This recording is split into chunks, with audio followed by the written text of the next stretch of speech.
Welcome to Prajim Technologies. I am Venkat. This is part 10 of ASP.NET video series. In this session, we'll learn about the properties, events, and methods that an ASP.NET text box control supports.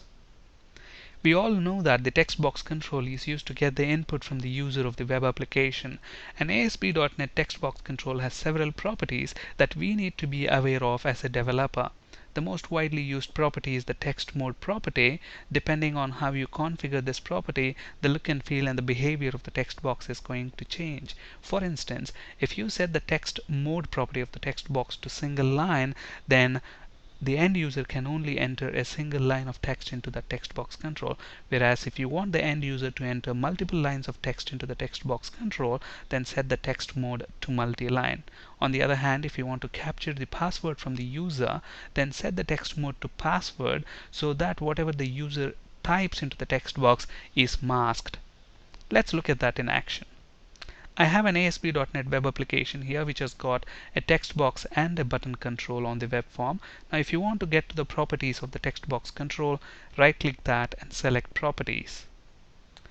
Now let's set the text mode to single line, and when you set the text mode property of the text box to single line and when you run the application, a text box is displayed where the end user can only enter one line of text into the text box control.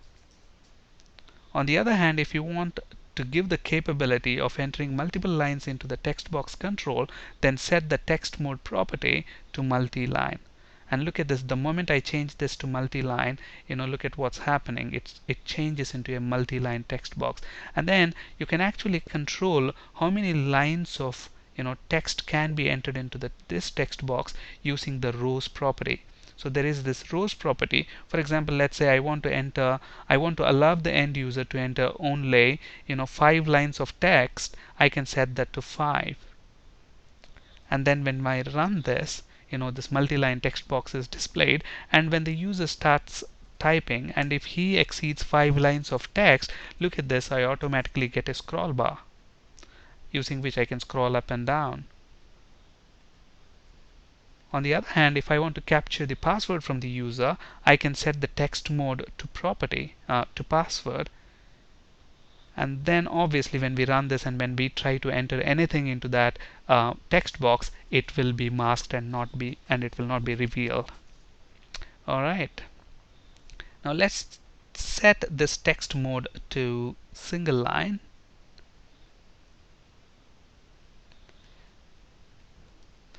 Now there is this text property which can be used to set or get the text box from text from the text box control.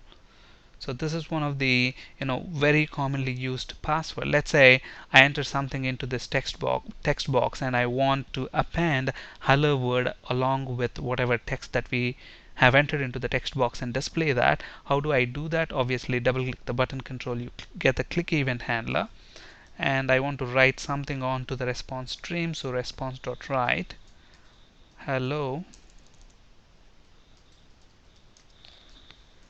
and to this I want to append whatever the user types into the text box. And if you look at this, the moment I say text box 1.text, look at the IntelliSense. It shows what this property is used for. It used to get or set the text content of the text box control. So now when we run the application and when you type anything into that text box and click the button control, it will display hello and then that word. For example, let's type Prajim, and then when I click the button control, look at this, hello Prajim. How is this being displayed? We are using the text property to retrieve what the user has typed and then appending that with this hello word on the button click event. So we can use the text property. And look at this, we use this text property in the code to retrieve. Now you can also use that in the designer if you want. Let's say if I want to set it to some default text when the page loads up, you can set that text property here. Let's say type in. Now the moment you do that, look at this, you see that message. So all these properties of the text box control that you see here can be set either at the design time or at the runtime using code. And we have just seen how to retrieve the text from the text box control at runtime. And you can also use this max length property to limit the number of characters that the end user can type. So let's say, let's remove this default text. Now if you set the max length property, let's say for example to 5, the end user can only type 5 characters into the text box, when the web form actually renders. So when I try to type more than 5 characters, look at this, I'm trying to type, but it doesn't allow you to enter those things. So max length property can be used to limit the number of characters that the user can enter. And read only property, as the name states, if you want the text not to be editable in the text box control, then set this property to true. So let's set the read only property to true.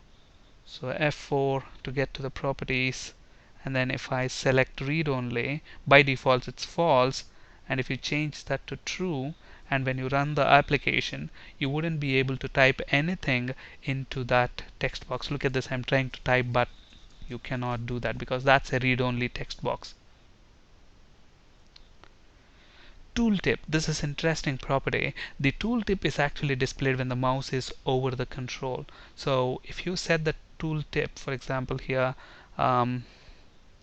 let's say the tooltip is please enter your name,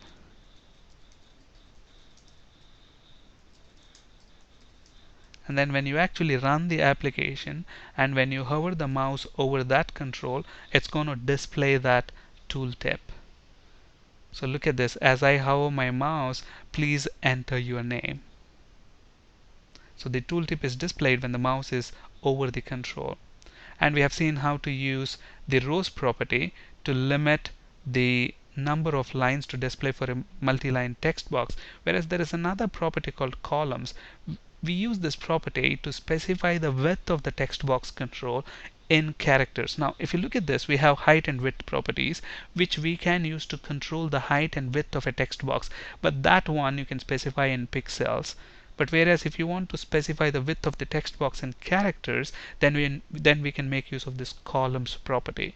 So for example, if I want to limit the number of characters to 10, then you can specify columns is 10, in which case the end user will be able to type only 10 characters. And this auto postback property, we have already spoken about this when we discussed about control level events. We know that there are several ASP.NET controls which has got cached events. For example, TextBox is one of them.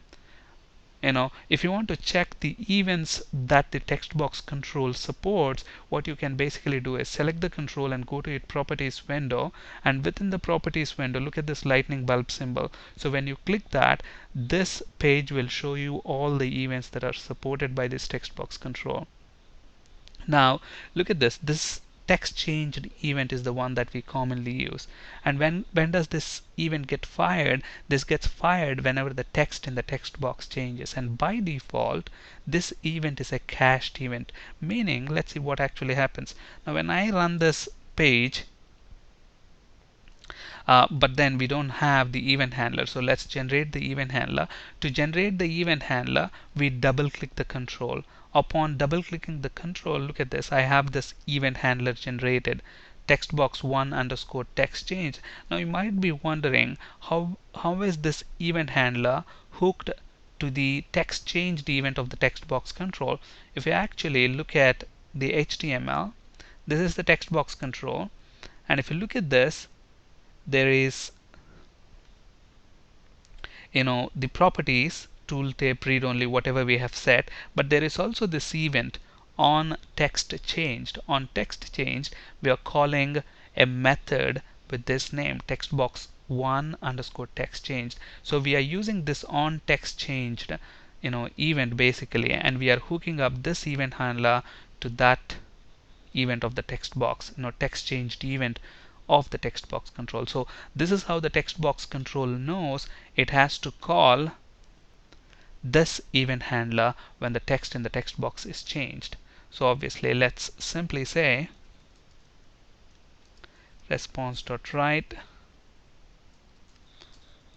and we want to just say text changed. So now when we run this application and when we change the text in the text box, it's not going to immediately post back. Okay, we have set that to read only, so that's why I'm not able to type in anything. Let's remove that read only flag. So let's delete it. Again, you can do that either in the HTML or through the designer using the properties window. So I'm doing that in the HTML, remove that read only property. So now when we run this and type something into the text box, and look at this, when I lose the focus of the text box, I don't have the event fired, but when I click the button, look at this, text changed event. It's cached until the page is posted back. And then upon post back, when I click the button, that's when this event is fired. But let's say we want this text changed event to be fired immediately, then you set the auto post back property to true. So again, you can do that either in the HTML directly or you can do that through the designer. So let's do that in the HTML. So auto post back is equal to, you can set that to true. And the moment we do that and when we run this, and when the text in the text box changes, it will automatically post back. Let's say I'm typing this text and clicking away so that the text box loses focus. Look at that, the event get immediately fired. So that's about the auto post back property. And we already seen that text changed event is one of the events supported by the text box control, and this is fired whenever the text is changed. And this is one of the very interesting methods, focus method. And as you can see, this method can be used to set the input focus onto that control. Let's say if I have a large form where we are capturing information from the employee or a customer, and we want a specific text box control to receive the focus when the web form is loaded, then you can use this focus method. Let's see how to actually use that. So if you look at this, I have this text box control. Now if I go to the code behind and the page load, I'm saying text box 1 dot focus, and look at this, the IntelliSense shows this method is used to set input focus to a control. So when you do that and when I run this, look at what happens. Let's cancel that and rerun that. So when the page loads, look at that, the text box will receive the focus, and look at that cursor, it's automatically blinking there. Now you wouldn't know the difference if, let's say I have more than one text box. Let's copy that. So 1, 2, and then 3 text boxes. We have 3 text boxes, but then we are only saying set the focus to the first text box. And if you look at the HTML, the first text box is this one, text box 1. And since we copied the text box, all these properties also got copied, but that's fine. Now let's run this. Look at this, out of these 3 text boxes, the first text box will receive the focus when the web form eventually loads. Okay, now what actually happens if I call the focus method on 2 or more text boxes? Because if you look at the code right now, we are only calling focus on one text box. Now let's say I call this focus on more than one text box. I will set this to text box 2.focus. Now we are saying, okay, set the focus to text box 1 as well as text box 2. Is it possible for the cursor to blink in 2 text boxes at the same time? You can imagine what actually happens here. Whatever is the last text box that has this focus method called, that will receive the focus. So even if you call the focus method on multiple text boxes, only one of them is going to receive the focus.